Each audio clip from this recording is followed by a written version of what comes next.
नमस्कार, स्वागत है आपका राज्यसभा टीवी में। आपके साथ मैं हूं अभिलाषा पाठक।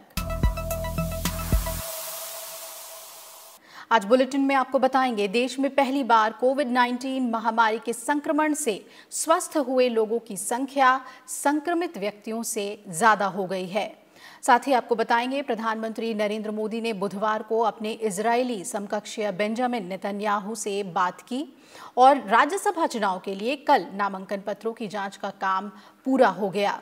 साथ ही आपको बताएंगे कि अंतर्राष्ट्रीय योग दिवस 2020 का काउंटडाउन शुरू हो गया है। इस साल की theme yoga at home and yoga with family होगी। उत्तर भारत में गर्मी के प्रकोप के बीच राहत की खबर यह है कि दक्षिणी पश्चिम मानसून अपनी रफ्तार से आगे बढ़ रहा है। इस खबर को भी विस्तार से आपको बताएंगे। साथ ही जानेंगे देश और दुनिया में कोविड-19 की स्थिति क्या है। तो आइए बुलेटिन की शुरुआत करते हैं अहम खबर के साथ। देश में पहली बार कोविड-19 महामारी के संक्रमण से स्वस्थ हुए लोगों की संख्या संक्रमित व्यक्तियों से ज्यादा हो गई है। स्वास्थ्य मंत्रालय के मुताबिक देश में कोरोना वायरस से संक्रमित लोगों की संख्या 2,76,000 को पार कर गई है। लेकिन राहत देने वाली बात यह है कि देश में कोरोना के एक्टिव मामलों से ज्यादा संख्या अब स्वस्थ हुए लोगों की हो चुकी है। केंद्र सरकार राज्यों में कोरोना की स्थिति से निपटने के लिए हर तरह की मदद में जुटी हुई है। कोरोना वायरस के संक्रमण को फैलने से रोकने और स्थानीय प्रशासन की मदद के लिए केंद्र सरकार की तरफ से विशेषज्ञों की टीमें तैनात की गई हैं। देश भर में 15 राज्यों के 50 से अधिक जिलों और नगरीय निकायों में इन दलों को भेजा जा रहा है।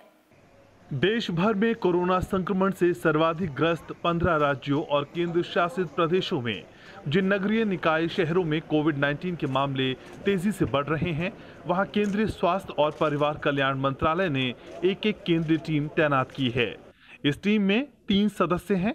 इसमें 2 स्वास्थ्य विशेषज्ञ और एक वरिष्ठ संयुक्त सचिव स्तर के नोडल अधिकारी शामिल हैं। इस तरह की कुल 50 टीमें तैयार की जा रही हैं। ये दल राज्य सरकारों को उन नगर निकायों के कंटेनमेंट जोन के लिए तकनीकी सहायता, सुविधा और रोकथाम के उपाय सुनिश्चित कराएंगे। साथ ही जमीनी स्तर पर बेहतर तालमेल सुनिश्चित करने, त्वरित कार्रवाई, ज्यादा प्रभावी रणनीति अपनाने के लिए भी काम करेंगे। जिन क्षेत्रों के लिए केंद्रीय टीमें तैनात की गई हैं, उनमें महाराष्ट्र और तमिलनाडु के साथ साथ असम के 6, राजस्थान, मध्य प्रदेश और ओडिशा के 5-5, उत्तर प्रदेश, बिहार, तेलंगाना और कर्नाटक के 4-4, दिल्ली, उत्तराखंड, गुजरात और पश्चिम बंगाल के 3-3 जिले और नगर पालिका निकाय शामिल हैं।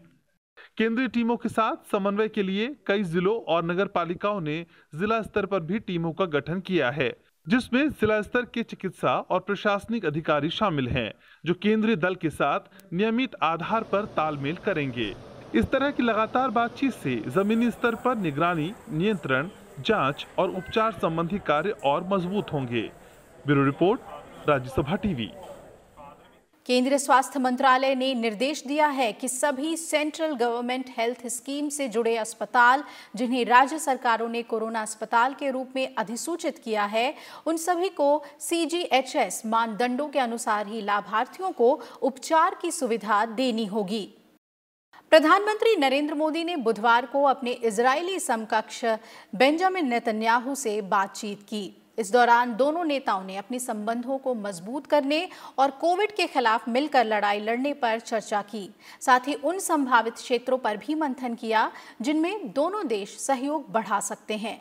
प्रधानमंत्री कार्यालय की ओर से जारी बयान में बताया गया कि दोनों नेताओं ने कोविड-19 के बाद के विश्व में भारत और इजरायल के गठजोड़ की संभावनाओं पर भी विचार विमर्श किया, जिसमें शोध करने और टीका के क्षेत्र में विकास प्रयास तेज करना शामिल है। दोनों देशों के बीच विशेषज्ञ टीमों के आदान प्रदान को जारी रखने पर भी सहमति बनी है।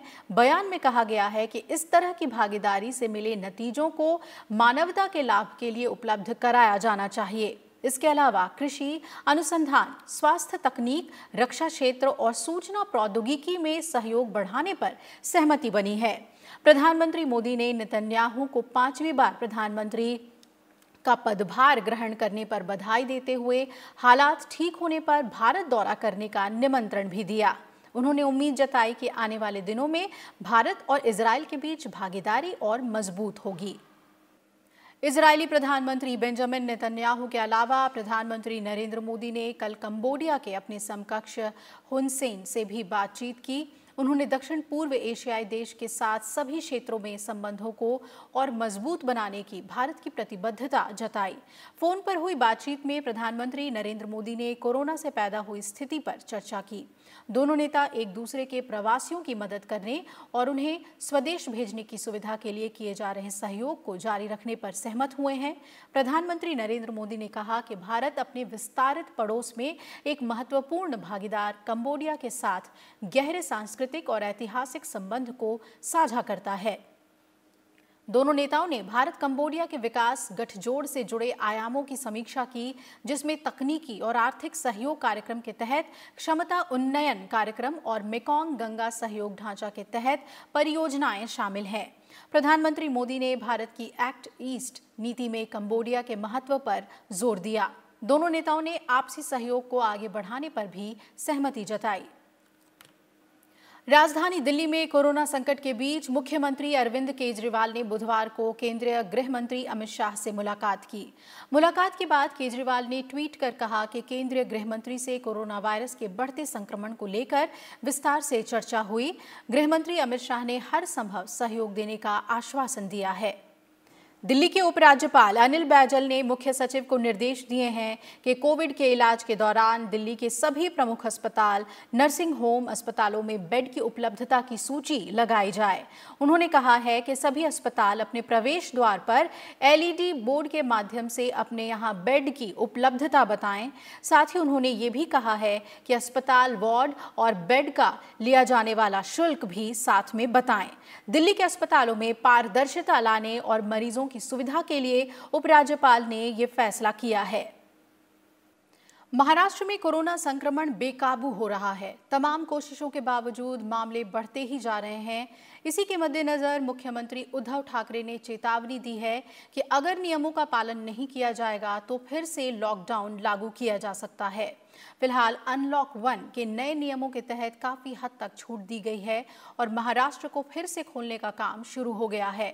उन्होंने कहा कि सरकार मिशन स्टार्ट अगेन के लिए सतर्क कदम उठा रही है, लेकिन खतरा अभी टला नहीं है। कर्नाटक सरकार ने कक्षा 5 तक के बच्चों के लिए ऑनलाइन क्लास पर प्रतिबंध लगा दिया है। साथ ही कहा है कि ऑनलाइन कक्षा के नाम पर अतिरिक्त फीस वसूलने वाले स्कूलों के खिलाफ सख्त कार्रवाई की जाएगी। प्राथमिक और माध्यमिक शिक्षा मंत्री एस सुरेश कुमार ने बताया कि कर्नाटक सरकार की ओर से कक्षा 6 से 10 के लिए एक समिति भी बनाई गई है, जो ऑनलाइन एजुकेशन के फायदे और नुकसान को लेकर 10 दिनों में अपनी रिपोर्ट सौंपेगी। केंद्र सरकार ने साल 2020-21 के लिए प्रधानमंत्री कृषि सिंचाई योजना के तहत राज्य सरकारों को 4,000 करोड़ रुपए का वार्षिक आवंटन जारी कर दिया है। इसके अलावा नाबार्ड के साथ मिलकर 5,000 करोड़ रुपए का सूक्ष्म सिंचाई कोष भी बनाया गया है। PMKSY PDMC के तहत उपलब्ध प्रावधानों से परे सूक्ष्म सिंचाई को प्रोत्साहित करना इसका मुख्य उद्देश्य है। वर्ष 2020-21 के लिए प्रधानमंत्री कृषि सिंचाई योजना के घटक प्रति बूंद अधिक फसल PMKSY PDMC के तहत राज्य सरकारों को 4,000 करोड़ रुपए का वार्षिक आवंटन कर दिया गया है। कुछ राज्यों को फंड जारी करने की प्रक्रिया पहले से ही चल रही है। PMKSY PDMC के तहत सूक्ष्म सिंचाई प्रौद्योगिकियों जैसे ड्रिप और स्प्रिंकलर सिंचाई प्रणालियों के माध्यम से खेत स्तर पर जल उपयोग की क्षमता बढ़ाने पर फोकस किया जाता है। ड्रिप सूक्ष्म सिंचाई तकनीक से न केवल जल की बचत करने में बल्कि उर्वरक के उपयोग, श्रम खर्च और अन्य कच्चे माल की लागत को कम करने में भी मदद मिलती है। इसके अलावा नाबार्ड के साथ मिलकर 5,000 करोड़ रुपए का सूक्ष्म सिंचाई कोष बनाया गया है। इस कोष का उद्देश्य राज्यों को विशेष सिंचाई और अभिनव परियोजनाओं के माध्यम से सूक्ष्म सिंचाई की कवरेज के विस्तार के लिए आवश्यक संसाधन जुटाने में सुविधा प्रदान करना है। इसका एक अन्य उद्देश्य किसानों को सूक्ष्म सिंचाई प्रणालियां स्थापित करने हेतु प्रोत्साहित करने के लिए PMKSY PDMC के तहत उपलब्ध प्रावधानों से परे सूक्ष्म सिंचाई को बढ़ावा देना है। अब तक नाबार्ड के माध्यम से आंध्र प्रदेश और तमिलनाडु को सूक्ष्म सिंचाई कोष से क्रमशः 616.14 करोड़ रुपए और 478.79 करोड़ रुपए जारी किए गए हैं। पिछले 5 वर्षों यानी 2015-16 से 2019-20 तक के दौरान 46.96 लाख हेक्टेयर क्षेत्र को PMKSY PDMC के माध्यम से सूक्ष्म सिंचाई के तहत कवर किया गया है। Bureau report, Rajya Sabha TV. वक्त है एक ब्रेक का। ब्रेक के बाद फौरन हाजिर होंगे, आप बने रहिए हमारे साथ।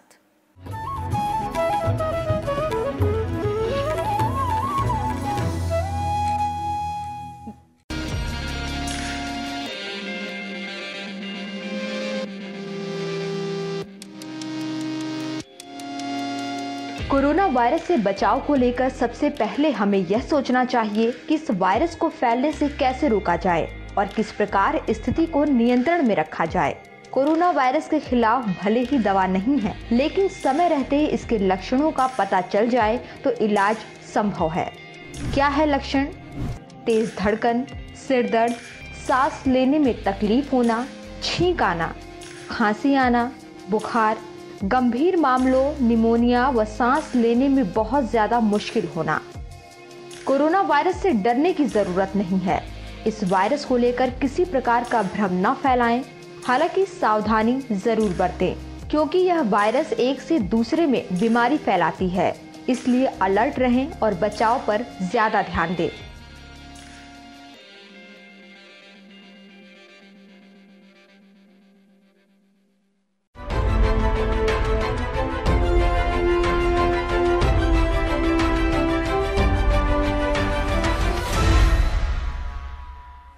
स्वस्थ रहें, सुरक्षित रहें। आप स्वस्थ रहें, सुरक्षित रहें। Please be safe. Our future depends on the actions we take today. Keep yourself and the country safe. घर पर रहो, सुरक्षित रहो, स्वस्थ रहो। अपने देश का बचाओ, अपने देश का स्वच्छ रखो, अपने देश का सुरक्षित रखो। स्वस्थ रहा, गरम रहा, सुरक्षित रहा। स्वस्थ रहीं, सुरक्षित रहीं, सेहतमंद रहिए, सलामत रहिए। सुस्थ एवं सुरक्षित रुहतु। सुस्थ थाकुन, निरापदे थाकुन। सचेतन रहिबा, कोरोना को हराइबा।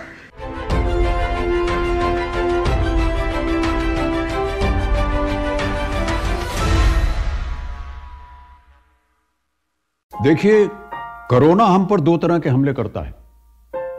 पहला शारीरिक और दूसरा मानसिक। मानसिक हमला हमें संदेह पैदा करता है, मन में कहीं एक शक पैदा करता है, यहां तक कि हम उस इंसान से भी डरने लगते हैं जो अस्पताल से ठीक होकर घर आया है।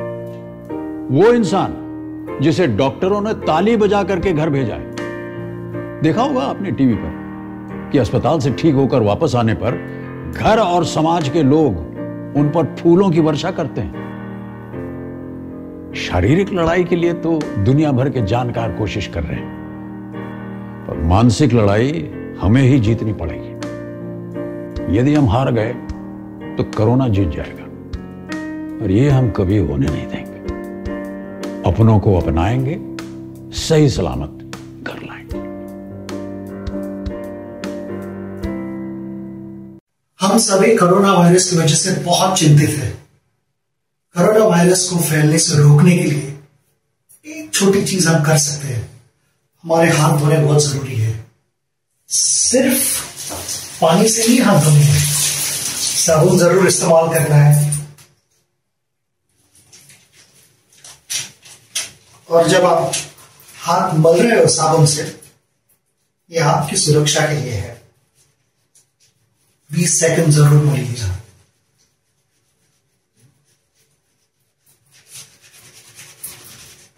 ऊपर से भी ऐसे क्लीन करना जरूरी है, और हाथ बदलते रहिए जरूर।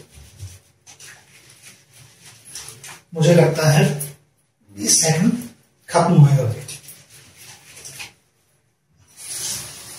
हाथ अच्छी तरह से साफ कीजिए, और उससे भी बहुत इंपॉर्टेंट चीज है, उसे सही तरह से सुखाना।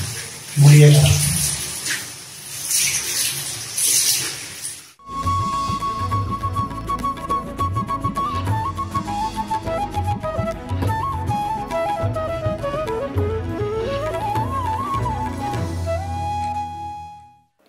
ब्रेक के बाद स्वागत है आपका। आइए खबरों के सिलसिले को आगे बढ़ाते हैं। कोरोना संकट के बीच भारतीय अर्थव्यवस्था के लिए अच्छी खबर है। विश्व बैंक के बाद rating agency Standard and Poor's और फिच ने भी अगले वित्त वर्ष में भारतीय अर्थव्यवस्था में सुधार के संकेत दिए हैं। S&P ने स्थिर परिदृश्य के साथ भारत की साख को BBB- के स्तर पर बरकरार रखा है। स्टैंडर्ड एंड पुअर्स ने चालू वित्त वर्ष के लिए विकास दर में 5% की गिरावट का अनुमान रखा है, लेकिन अगले वित्त वर्ष के लिए विकास दर का अनुमान 8.5% और 2022-23 के लिए 6.5% रखा है। वहीं रेटिंग एजेंसी फिच ने चालू वित्त वर्ष में भारतीय अर्थव्यवस्था के 5% सिकुड़ने का अनुमान तो जताया है, लेकिन अगले वित्त वर्ष में भारत की अर्थव्यवस्था के फिर से पटरी पर लौटने की उम्मीद जताई है। फिच के मुताबिक वित्त वर्ष 2021-22 में भारत की विकास दर 9.5% रहने का अनुमान है। प्रधानमंत्री नरेंद्र मोदी आज इंडियन चैम्बर ऑफ कॉमर्स को संबोधित करेंगे। प्रधानमंत्री का यह संबोधन सुबह 11 बजे होगा। इंडियन चैम्बर ऑफ कॉमर्स 95वें वर्ष के पूरे होने पर वार्षिक पूर्ण सत्र का आयोजन कर रहा है।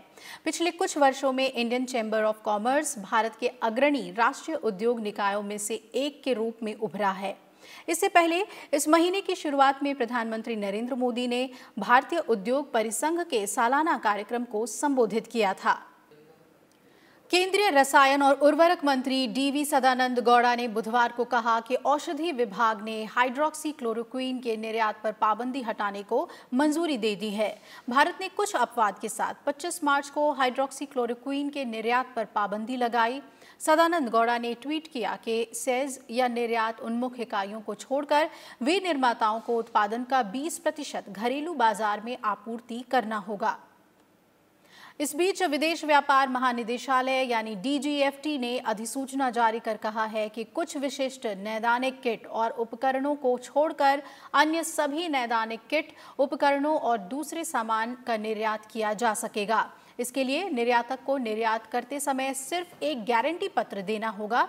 अन्य उत्पाद जो अभी भी प्रतिबंधित श्रेणी में हैं, उनमें VTM kit, RNA extraction kits, RT-PCR kit और लेबोरेटरी रिएजेंट्स, फॉल्कॉन ट्यूब और कोविड-19 परीक्षण के लिए जरूरी कुछ अन्य सामान शामिल हैं। DGFT ने 4 अप्रैल 2020 को सभी तरह के नैदानिक किट और रिएजेंट्स के निर्यात पर प्रतिबंध लगा दिया था।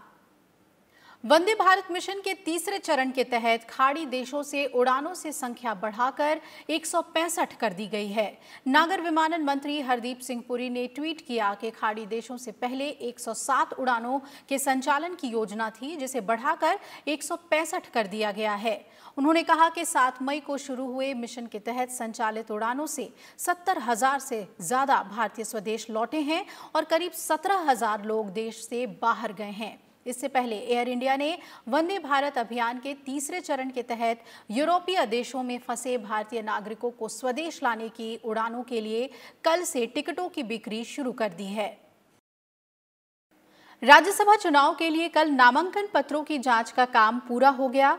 राज्यसभा चुनाव में कर्नाटक से पूर्व प्रधानमंत्री HD देवेगौड़ा और कांग्रेस के दिग्गज नेता मल्लिकार्जुन खड़गे समेत कुल 4 प्रत्याशी मैदान में हैं। कर्नाटक विधानसभा के सचिव और चुनाव के रिटर्निंग ऑफिसर MK विशालाक्षी ने JDS से HD देवेगौड़ा और कांग्रेस से मल्लिकार्जुन खड़गे के नामांकन को वैध घोषित किया। विशालाक्षी ने BJP से इरन्ना कडाडी और अशोक गस्ती के नामांकन को भी वैध पाया है। हालांकि निर्दलीय प्रत्याशी संगमेश चिक्कानारागुंडा के नामांकन को जांच के बाद रद्द कर दिया गया है। अब चुनाव मैदान में कुल 4 प्रत्याशी बचे हैं, लिहाजा चुनाव निर्विरोध होंगे। वहीं अरुणाचल प्रदेश के BJP उम्मीदवार नबाम रेबिया ने ही सिर्फ नामांकन दाखिल किया है, लिहाजा उनका निर्विरोध निर्वाचन तय माना जा रहा है।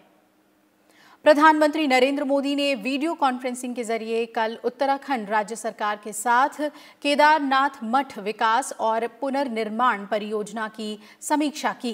प्रधानमंत्री ने सुझाव दिया कि वर्तमान स्थिति से निपटने से जुड़े मानदंडों को ध्यान में रखते हुए लंबित निर्माण कार्यों को पूरा किया जा सकता है, जो आने वाले समय में पर्यटन प्रवाह को बेहतर बनाए रखने के लिए सुविधाओं और बुनियादी ढांचे को मजबूत बनाए रखने में मदद करेगा। प्रधानमंत्री नरेंद्र मोदी ने उत्तराखंड के मुख्यमंत्री त्रिवेंद्र सिंह रावत के साथ बुधवार को बैठक कर केदारनाथ धाम में चल रहे पुनः निर्माण कार्यों की जानकारी ली और ड्रोन के माध्यम से विभिन्न कार्यों का अवलोकन किया। उन्होंने कहा कि केदारनाथ के पुनर्विकास में इस बात पर जोर दिया जा रहा है कि वो पर्यावरण के अनुकूल हो और तीर्थ यात्रियों के साथ ही पर्यटकों के लिए भी सुविधाजनक हो। राज्य सरकार की तरफ से जानकारी दी गई कि इस साल 31 दिसंबर तक केदारनाथ में सभी निर्माण कार्य पूरे हो जाएंगे। हालांकि विभिन्न निर्माण कार्यों के लिए राज्य ने 200 करोड़ की आवश्यकता भी बताई। उत्तराखंड में राज्य के लोगों के लिए सीमित संख्या में भगवान केदारनाथ और बद्रीनाथ जी के दर्शन के लिए अनुमति दी गई है। साथ ही श्रद्धालुओं के लिए मास्क का उपयोग, सामाजिक दूरी का पालन करना भी अनिवार्य है। वीडियो कॉन्फ्रेंस के जरिए हुई इस बैठक में केदारनाथ में पुनर्विकास के अलावा रामबन से लेकर केदारनाथ तक अन्य हेरिटेज सेंटर विकसित करने और ब्रह्म कमल वाटिका समेत दूसरी जगहों के विकास पर भी विचार विमर्श किया गया। प्रधानमंत्री ने कहा कि इन प्रयासों से उन सभी जगहों पर पर्यटन को बढ़ावा मिलेगा जहां हमारा सांस्कृतिक जुड़ाव गहरा होगा। Bureau report, Rajya Sabha TV. प्रधानमंत्री नरेंद्र मोदी के नेतृत्व में केंद्र सरकार के दूसरे कार्यकाल का 1 साल पूरा होने के मौके पर बीजेपी देश भर में वर्चुअल रैलियां कर रही है। इस सिलसिले में केंद्रीय मंत्री अलग अलग राज्यों में जनता से संवाद स्थापित कर रहे हैं और केंद्र सरकार के कामकाज का लेखा जोखा पेश कर रहे हैं। केंद्रीय मंत्री रविशंकर प्रसाद और नितिन गडकरी ने कल हिमाचल प्रदेश और मध्य प्रदेश की जनता को संबोधित किया। बीजेपी के वर्चुअल जनसंवाद कार्यक्रम के तहत पार्टी के वरिष्ठ नेता और केंद्रीय कानून मंत्री रविशंकर प्रसाद ने बुधवार को वीडियो कॉन्फ्रेंसिंग के जरिए हिमाचल प्रदेश की जनता को संबोधित किया। इस दौरान उन्होंने केंद्र सरकार की बीते 1 साल के दौरान की उपलब्धियां गिनाई। रविशंकर प्रसाद ने केंद्र सरकार की लॉकडाउन नीति पर सवाल उठाने के लिए कांग्रेस नेता राहुल गांधी को आड़े हाथों भी लिया। मैं राहुल गांधी से एक सवाल पूछता हूं, हमसे पूछने के पहले अपने मुख्यमंत्रियों से क्यों नहीं पूछते जो आपकी पार्टी के मुख्यमंत्री हैं? पंजाब के मुख्यमंत्री ने, जो हिमाचल के पड़ोस में है, लॉकडाउन सबसे पहले किया, वहां तो उन्होंने कर्फ्यू भी लगा दिया। आज भी 30 जून तक लगाए हुए हैं। राजस्थान ने लगा रखा है, महाराष्ट्र में आपकी पार्टी सहयोगी है। तो नरेंद्र मोदी और जयराम ठाकुर और देश से सवाल पूछने के पहले राहुल गांधी जी कृपया करके अपने अंदर झांकिए कि आपके मुख्यमंत्री आपकी बात क्यों नहीं सुनते हैं। वहीं बीजेपी के वरिष्ठ नेता और केंद्रीय सड़क परिवहन और राजमार्ग मंत्री नितिन गडकरी ने जनसंवाद कार्यक्रम के तहत मध्य प्रदेश की जनता को संबोधित किया। इस दौरान उन्होंने मोदी सरकार के विभिन्न कार्यों और उपलब्धियों का जिक्र किया। नितिन गडकरी ने कहा कि प्रधानमंत्री नरेंद्र मोदी के नेतृत्व में बीजेपी सरकार ने असंभव कार्य को संभव करके दिखाया है। गरीबों का जीवन स्तर उठाने को लेकर कई बड़े काम किए हैं। उन्होंने ये भी कहा कि जो काम कांग्रेस अपने सालों के कार्यकाल में नहीं कर पाई, वो बीजेपी ने कुछ ही महीनों में करके दिखा दिए हैं। नरेंद्र मोदी जी के नेतृत्व में 5 साल हमारे सरकार ने जो कार्य किया है, अगर उसकी तुलना करनी है तो मैं ये मानता हूं कि कांग्रेस के शासनकाल में जो शासनकाल कांग्रेस को मिला, जो कम से कम 55-60 साल का समय मिला, कांग्रेस जो 55 साल में नहीं कर सकी, वो मोदी जी के नेतृत्व में 5 साल के अंदर हमने करके दिखाया। यही हमारे सरकार का सबसे बड़ा काम है। केंद्रीय महिला और बाल विकास मंत्री स्मृति ईरानी ने भी वर्चुअल रैली के जरिए उत्तराखंड के कुमाऊं क्षेत्र में जनसंवाद किया।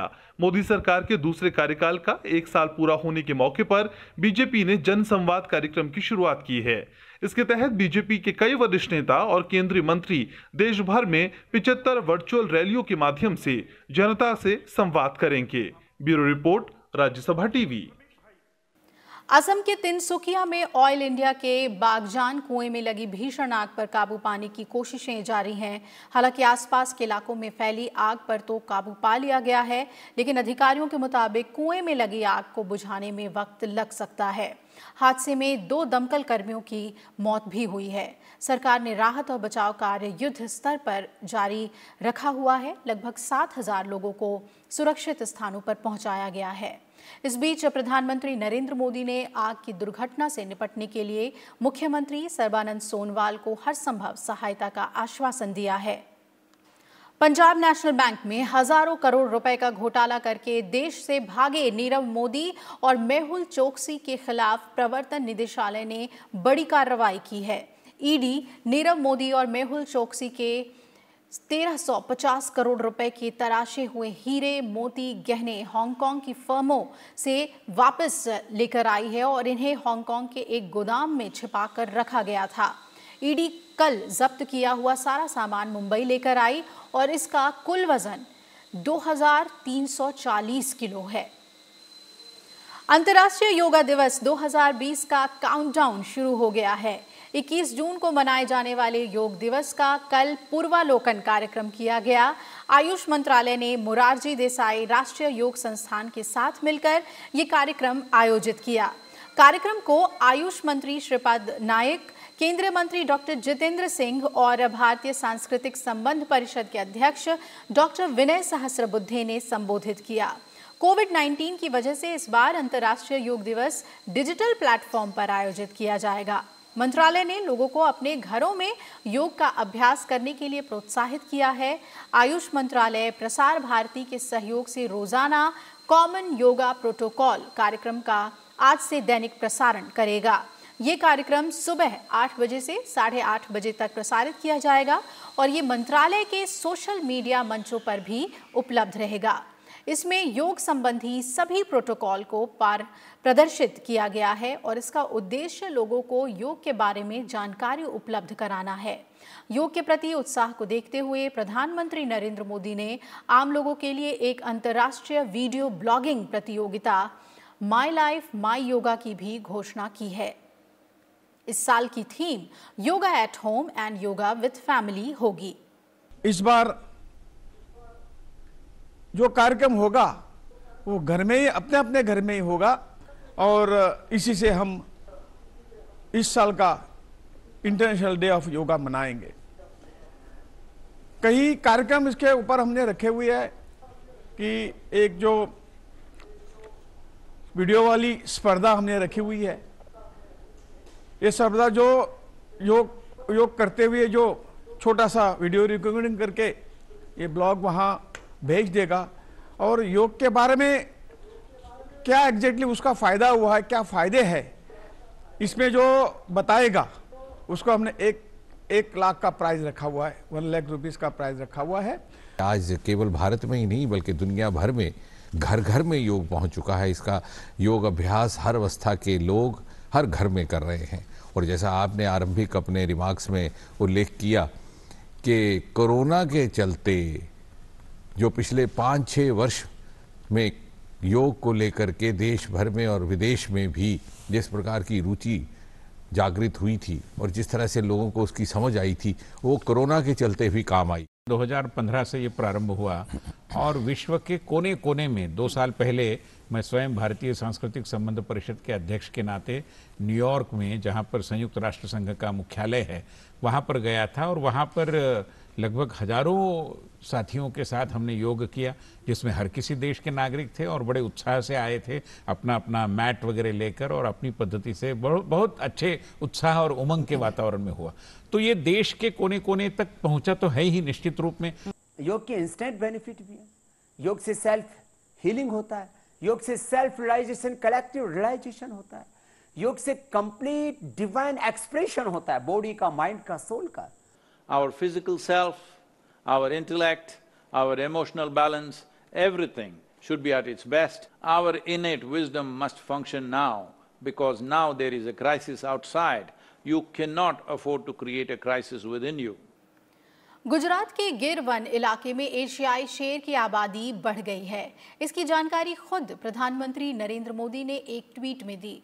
ट्वीट में प्रधानमंत्री ने लिखा, 2 बहुत अच्छी खबरें हैं। गुजरात के गिर वन में रहने वाले एशियाई शेर की आबादी लगभग 29% तक बढ़ गई है। पंडित राम प्रसाद बिस्मिल की आज जयंती है। 11 जून 1897 को यूपी के शाहजहांपुर में जन्मे रामप्रसाद बिस्मिल ने 1925 में काकोरी कांड से वो गौरव गाथा लिखी जिससे ब्रिटिश साम्राज्य हिल गया। वो बहुआयामी व्यक्तित्व में संवेदनशील कवि, साहित्यकार और इतिहासकार के साथ एक बहुभाषी अनुवादक भी थे। उनकी जयंती पर उपराष्ट्रपति एम वेंकैया नायडू ने उन्हें नमन करते हुए कहा है कि बिस्मिल का जीवन और बलिदान गाथा हमारे स्वतंत्रता आंदोलन का स्वर्णिम अध्याय है। देशवासियों, खासतौर पर युवाओं से आग्रह करता हूं कि वो इन क्रांतिकारियों के जीवन और कृत्य को गंभीर तौर पे उसका अध्ययन करें, उसका अनुसरण करें।